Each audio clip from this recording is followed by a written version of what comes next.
के पास सिर्फ जज्बा ही है, खाने के लिए आटा तो है नहीं। लोगों से कहना चाहूंगा, अगर तुम्हारे पास इतना ही जज्बा है, इतना ही ज्यादा जज्बा हो गया तो वो जज्बे की रोटी बना के खा लो।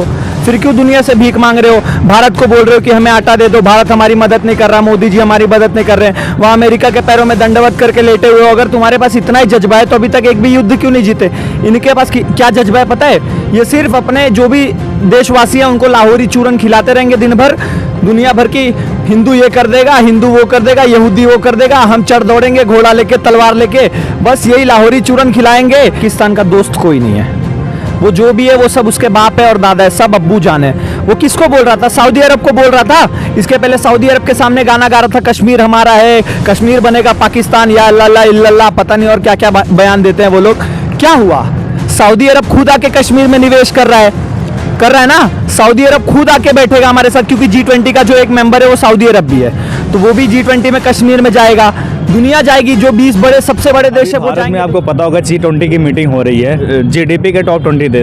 अभी 21, 22, 23 लगभग 3 दिन श्रीनगर में मीटिंग होने वाली है G20 की। तो पाकिस्तान कह रहा है कि जितने उसके देश हैं, चाहे चाइना हो और कुछ और देश हैं, वो कह रहा है कि भारत का बाइकआउट करो, श्रीनगर में मर जाओ। पहली बात तो पाकिस्तान का दोस्त कोई नहीं है, वो जो भी है वो सब उसके बाप है और दादा है, सब अब्बू जान है। वो किसको बोल रहा था? सऊदी अरब को बोल रहा था। इसके पहले सऊदी अरब के सामने गाना गा रहा था, कश्मीर हमारा है, कश्मीर बनेगा पाकिस्तान, या अल्लाह इल्लल्लाह, पता नहीं और क्या क्या बयान देते हैं वो लोग। क्या हुआ? सऊदी अरब खुद आके कश्मीर में निवेश कर रहा है ना। सऊदी अरब खुद आके बैठेगा हमारे साथ, क्योंकि G20 का जो एक मेंबर है वो सऊदी अरब भी है, तो वो भी G20 में कश्मीर में जाएगा।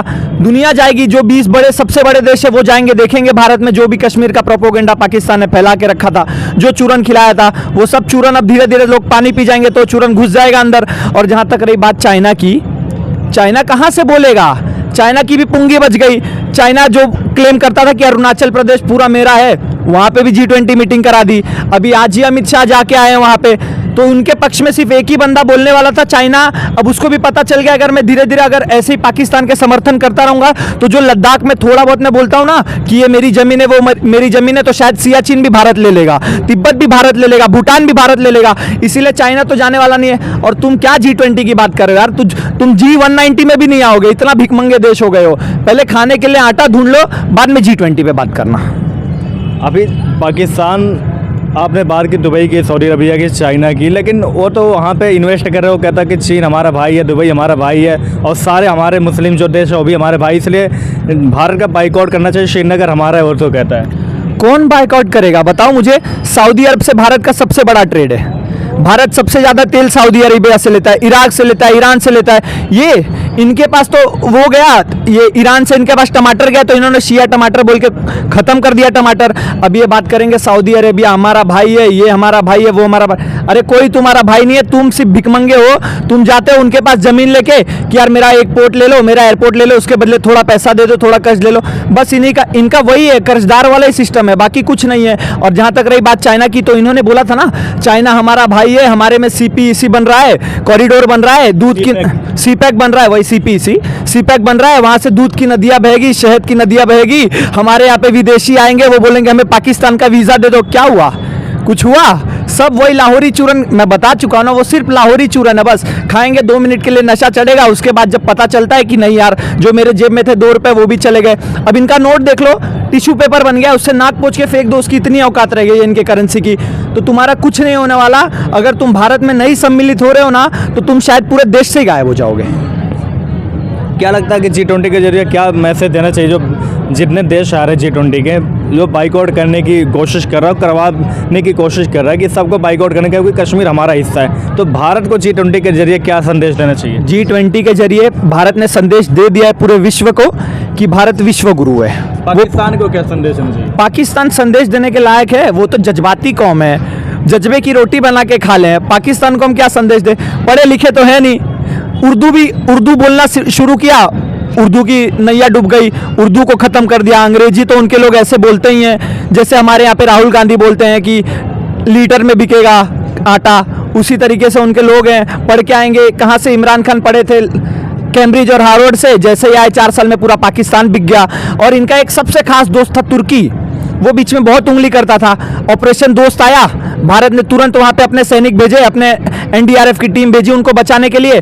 अब तुर्की के लोग भी भारत के साथ हो गए, तो एर्दोगान चाहते हुए भी भारत के खिलाफ बहुत ज्यादा कुछ प्रोपोगेंडा कर नहीं पा रहा है। तो धीरे धीरे भारत विश्व गुरु बनने की कगार पे खड़ा है। और अब ऐसा समय आएगा कि कुछ साल बाद 2000 मैक्सिमम 35 तक 40 तक एक भारत होगा जो पूरे विश्व का नेतृत्व करेगा। पाकिस्तान वगैरह उस समय गायब हो चुके होंगे इस देश से। पाकिस्तान के लोग कहते हैं कि हमारे अंदर जज्बा है, भारत के पास जज्बा नहीं है और हमसे वो डरते हैं। उनके पास सिर्फ जज्बा ही है, खाने के लिए आटा तो है नहीं। मैं वो से कहना चाहूँगा, अगर तुम्हारे पास इतना ही जज्बा है, इतना ही ज़्यादा जज्बा हो गया, तो वो जज्बे की रोटी बना के खा लो। फिर क्यों दुनिया से भीख मांग रहे हो? भारत को बोल रहे हो कि हमें आटा दे दो, भारत हमारी मदद नहीं कर रहा, मोदी जी हमारी मदद नहीं कर रहे हैं, वहाँ अमेरिका के पैरों में दंडवत करके लेटे हुए हो। अगर तुम्हारे पास इतना ही जज्बा है तो अभी तक एक भी युद्ध क्यों नहीं जीते? इनके पास क्या जज्बा है पता है? ये सिर्फ अपने जो भी देशवासी हैं उनको लाहौरी चूरन खिलाते रहेंगे दिन भर। दुनिया भर की हिंदू ये कर देगा, हिंदू वो कर देगा, यहूदी वो कर देगा, हम चढ़ दौड़ेंगे घोड़ा लेके, तलवार लेके, बस यही लाहौरी चूरन खिलाएंगे। एक भी इनके जो भी फौजी है ना, वो सिर्फ बड़ी बड़ी बयान देंगे, बस वो भी अपने देश में। उनका एक भी अभी तक उन्होंने युद्ध नहीं जीता है। सिर्फ कहाँ जीतते हैं पता है? पॉलिटिक्स एक भी नहीं हारी है अभी तक। जितनी भी सरकारें पाकिस्तान में बनी है, सब सरकार की फौज के दम पे बनी है।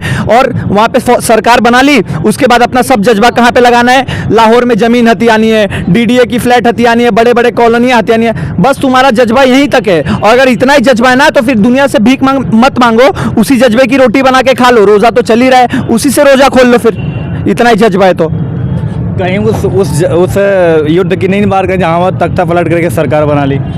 वो परवेज मुशर्रफ बड़ी बड़ी बात कर रहा था, मैं ये कर दूंगा, मैं वो कर दूंगा, मोदी को खत्म कर दूंगा, हिंदुस्तान समाप्त कर दूंगा, कश्मीर ले लूंगा। क्या लिए? कश्मीर का एक टुकड़ा भी लिए। अब तो कश्मीर की जनता चिल्ला रही है हमें भारत के साथ मिलना है। अब तो ये अमित शाह जी ने एक और ट्रम्प कार्ड खेल दिया, पीओके में जो है हमारी माँ शारदा, उनके लिए कॉरिडोर ओपन कर दिया। तो अब तुमसे कुछ नहीं होने वाला। अब धीरे धीरे, अभी तक तो शारदा तक पहुंचे ना, अब धीरे धीरे वही रास्ता लाहौर तक जाएगा, और लाहौर से फिर गिलगिट होते हुए बलूचिस्तान तक जाएगा। तुम इतना सा रह जाओगे, वो पाव किलो का जो बोलते हो ना, पाव किलो का बम, वो सिर्फ पाव किलो का वही रह जाएगा, एक लाहौर, बस। बाकी पूरा पाकिस्तान भारत में मिल जाए।